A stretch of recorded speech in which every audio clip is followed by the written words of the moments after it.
Thanks everyone for being here. Good morning. Obviously a tough day yesterday. First of all, I'd like to thank Luke Richardson for all of his effort and commitment to the organization and to the community. But unfortunately, some of the realistic expectations that we had coming into the year just were not met. I think our goals and our results fell a little bit short, and so I felt a change needed to be made, and a new voice was needed. And I'm very confident that Anders Sorensen will be a good source of new voice, new ideas, and someone that's capable of extracting more out of this group. So, with that, I'll open up to questions. Where do you feel like he, I guess, wasn't meeting expectations? Well, I think it was more so what we expected from, just the team from game to game. We were close in a lot of games, which is good, which is a step forward from last year. But, at times I think some of the reasons why we fell short in those games were more, call it, maybe habitual, habit things that I think can be cleaned up through feedback and through, maybe some different instruction, in practice between games, that kind of thing. And I think that was, just some of the reasons games went sideways on us, I think were likely fixable. There had been some good progress under Anders in Rockford. Were you in any way reluctant to mess with that and bring him up and risk some steps back in Rockford?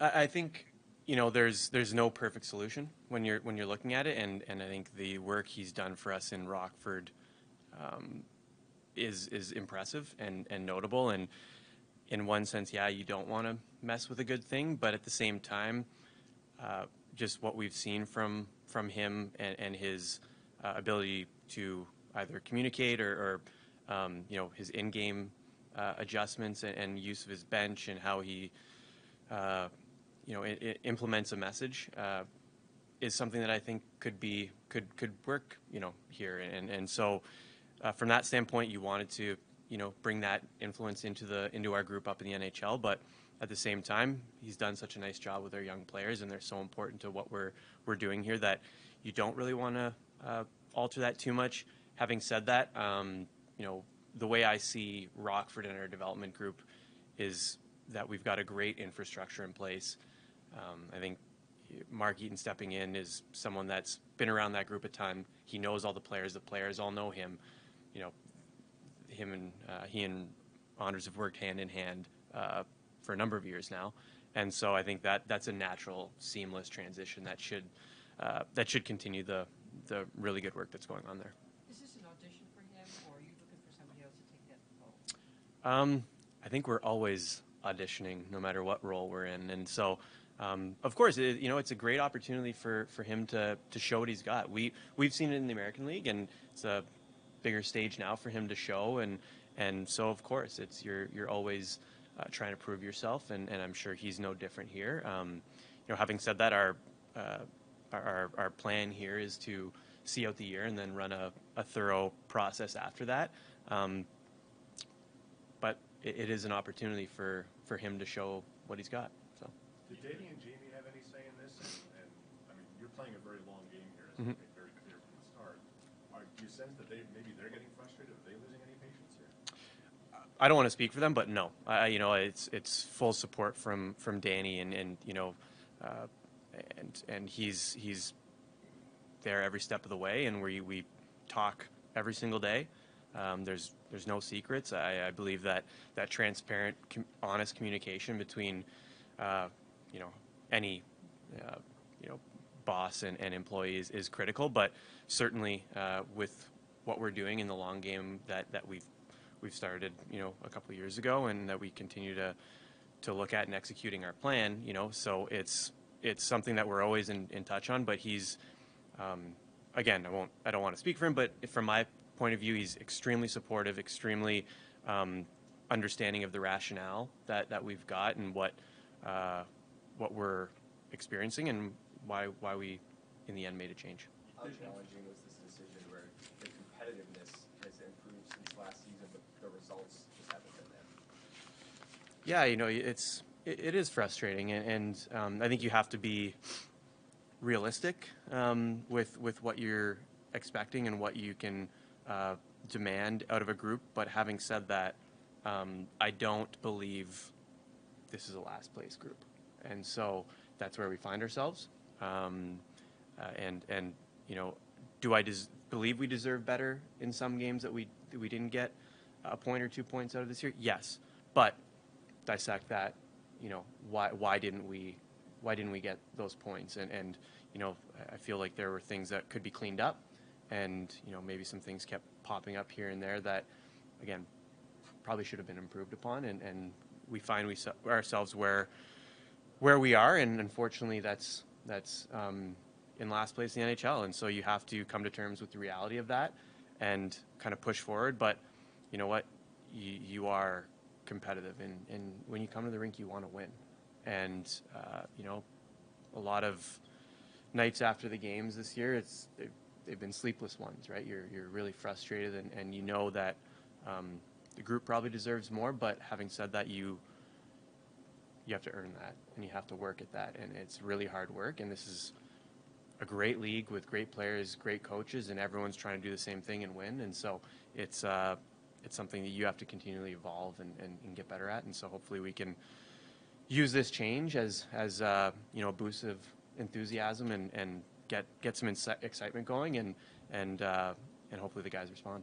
When did you first start considering this move, and then why make it now? It was probably very recently. I was hopeful that the little stretch we had where we beat Dallas and Florida, that this was going to be a little bit of a turning point for us. I think we had points in 5 out of 6 points over that 3-game stretch, and it felt we beat some pretty darn good teams, and felt like something was happening. And then we've lost a couple in a row, and when I came to the conclusion that I wanted to make a change, you make it. I don't think once you cross that threshold in your own mind, you can go back. And so I crossed that point after the Boston game the other night. So but it's you're always evaluating, right? You're always considering what could be and how you want to change what's going on. And again, like, not just before the Boston game, like, the results haven't been what we've wanted, but in terms of making that final determination and decision, I think it was after that point that it was like, okay, you know what, it's time to step in and make a change. Did you get feedback from players either before or after making this move? Not really. I think it's, you're always talking to the players, but it wasn't anything that was negative towards Luke or anything like that. It's just, it's more so lamenting the where we were in the standings and some of the results, depending on a tough game or not. I think they're all extremely respectful of Luke, and they really like him, but at the same time, they recognize what most people did, is that, the results just weren't there. And so it was maybe a new voice was needed, and so I think they'll get that starting today, and but again, it's nothing that was people were coming to me and asking for that, or this is something that I arrived at through my own evaluation and determination. What would you say about this move in relationship to Connor Bedard's development specifically? I think when you make a change like this, it's not about one player or anything. Obviously, Connor is essential to what we're doing now and in the future, but it's more of a big picture, number of different things than just one specific player. And having said that, I believe Anders' experience in some of our high-end players now, and then some of the players he's got experience with from other organizations, and his time in the game of hockey will be really beneficial for Connor. And I'm very optimistic they'll have a really positive relationship, and that he'll he'll be able to bring some ideas and thoughts to Connor in his game that Connor will find very useful. And so I think it's going to be a good partnership there. But this wasn't something that I did or came to the conclusion on based on just something around Connor. It's more of a team thing than anything else. What are some of the things you think could be cleaned up? You alluded to. It's fun. I think you probably wrote it's something a little different. Almost every loss that we've experienced, but it's just the basic execution, right? Like, if it's, why are we icing the puck at tough times? Like, what's the cause?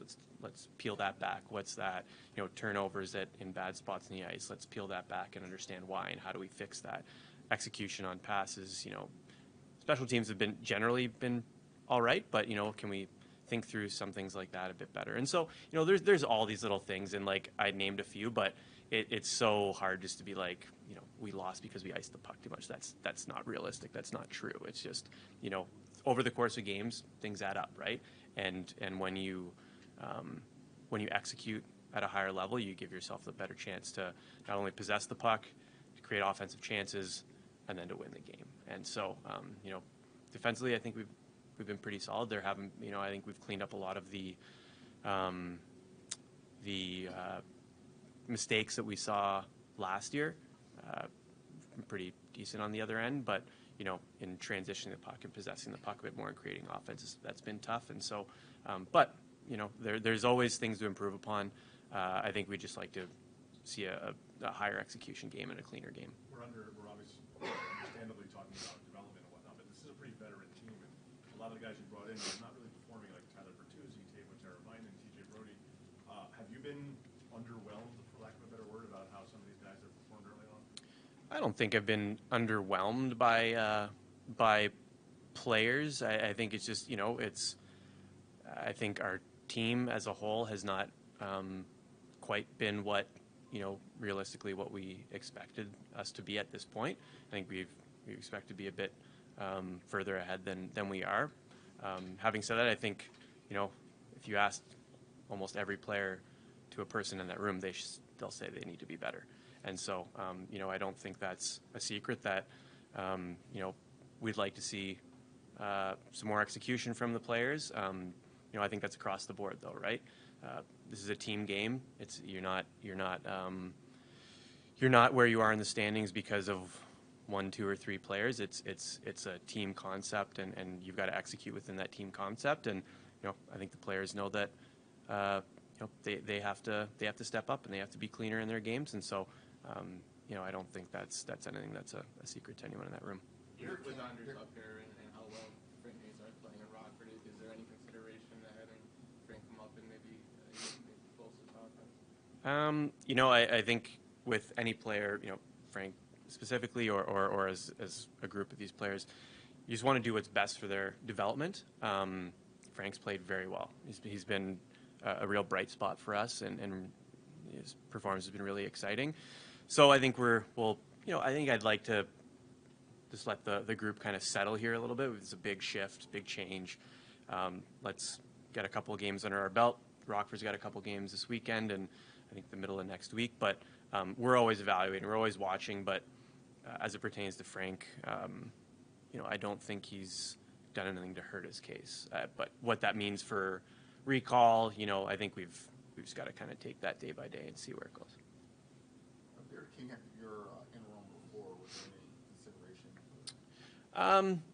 Not really, to be honest, and that's no slight to Kinger. I think it's just more so Anders is a new face, a new voice, new ideas, and so it was just something new. We've gone down that road with Kinger before, and I think there could be some fear of him just being like the de facto interim guy, right? Yeah, he's in a role here, and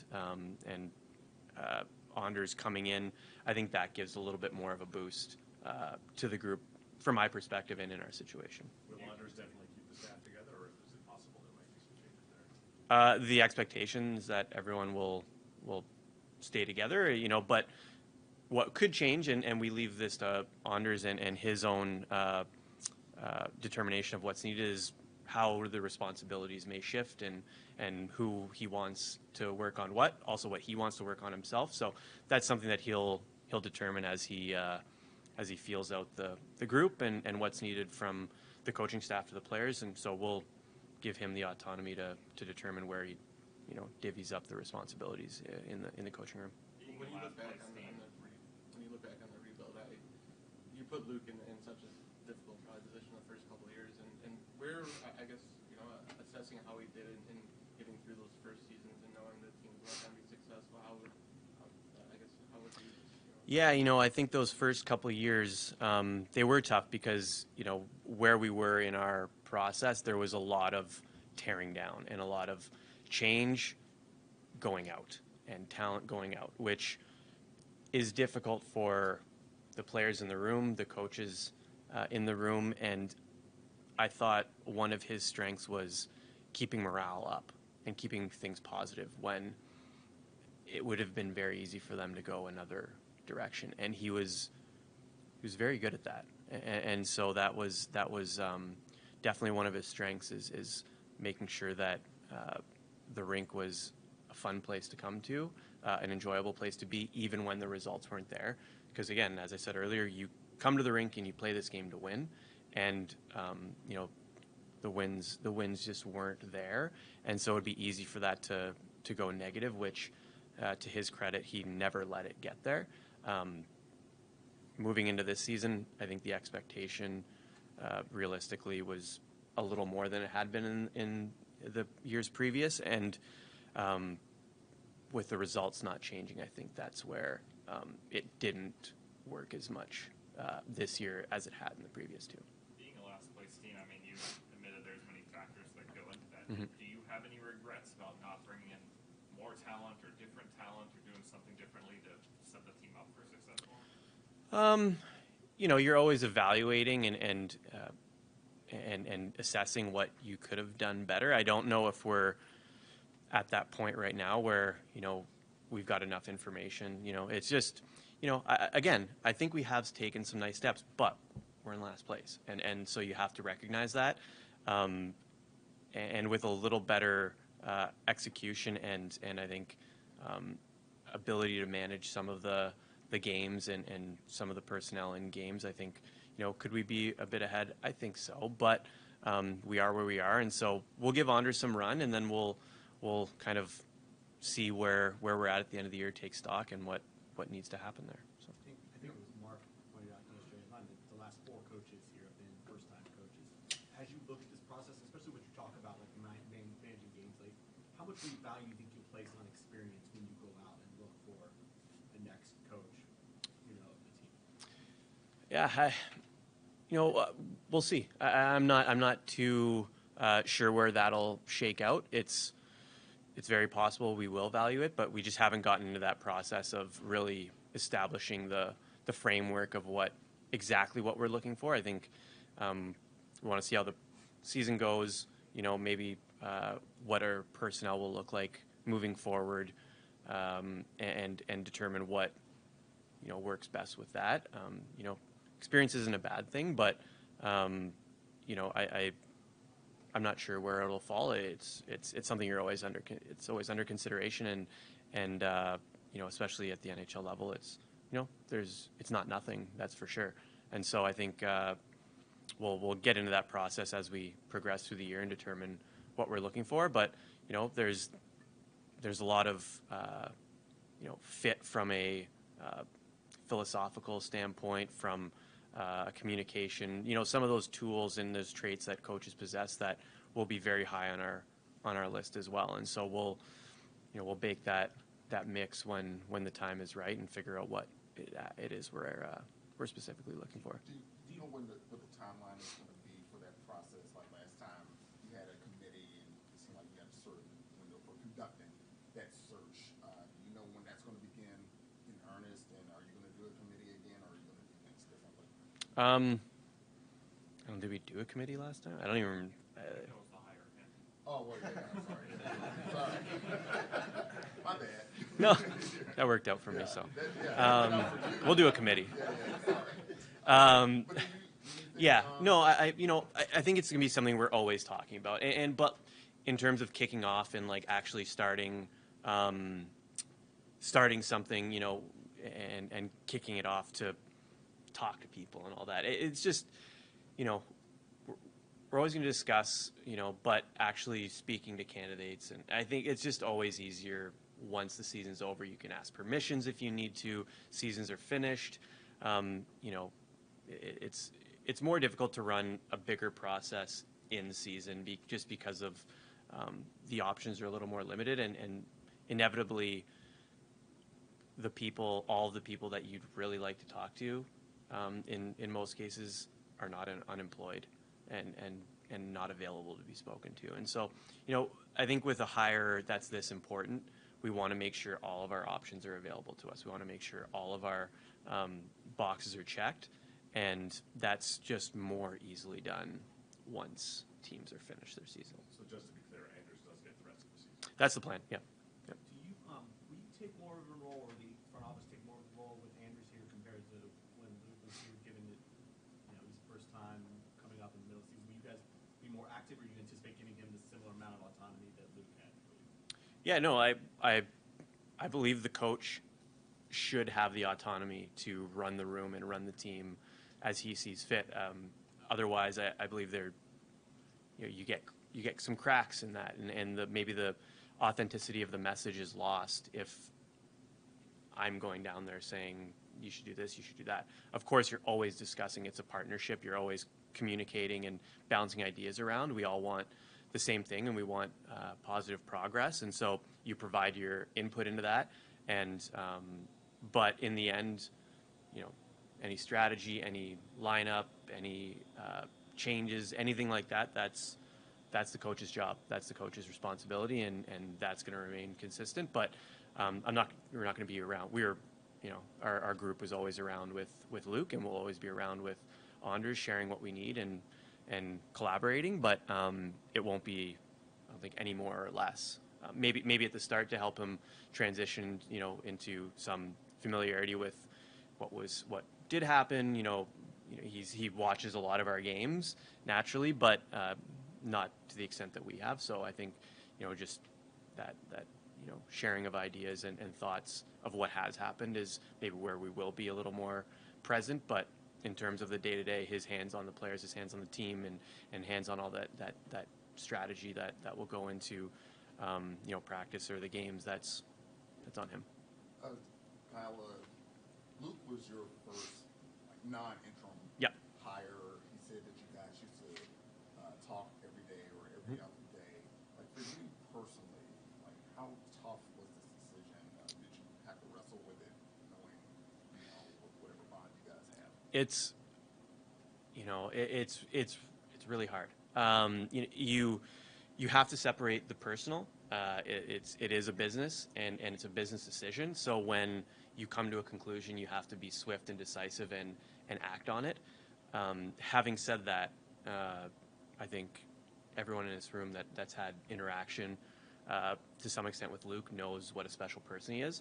I was fortunate enough to get to know him on a personal level, get to know his family on a personal level, and I was talking to someone else recently, and they said to me, which I thought was an interesting quote, that life is a team game, and if you're looking for teammates in life, Luke and Stephanie Richardson are some of the best you'll find.